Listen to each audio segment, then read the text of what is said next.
তো হ্যালো বন্ধুরা, আবারও অনেকদিন পর একটা ভিডিও নিয়ে আসলাম আপনাদের মাঝে। তো ভিডিও না করার মেন কারণ বা মেন উদ্দেশ্যটা হচ্ছে বা কারণটা হচ্ছে আমি একটা ছোট দোকান করি। তো সেই দোকানের যত যত কাজ আর কি, সেই কাজের জন্য ভিডিও তৈরি করা যায় না বা হচ্ছে না।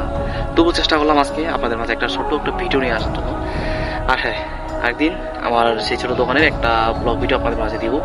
আমি ঠিক আমার দোকানে কি কি আইটেম করি, তো সেগুলো আপনাদের মাঝে শেয়ার করবো। আর হ্যাঁ, মোটিভেশন ভিডিওতে আবার ফিরছি, আপনারা সকলেই দেখবেন। আর আমি চাই আপনারাও কিছু শিখুন, ভালো কিছু করুন লাইফে। তাছাড়া এই পৃথিবীতে বেঁচে থাকাটা না অসম্ভব হয়ে দাঁড়াবে, কারণ আজকাল বাঁচতে হলে টাকা দরকার। আর সেই টাকাটা যদি আপনার কাছে না থাকে, কোনো মানুষ আপনার কাছেও আসবে না, আপনাকে মূল্যায়ন করবে না, কেউ না গুরুত্বও দিবে না। সো এতটুকু নিজেকে শক্ত করুন, কীভাবে রোজগার করবেন, কীভাবে করবেন, সেদিকে এগিয়ে যান। তো বাই বাই, সকালে ভালো থাকবেন। নমস্কার সবাইকে।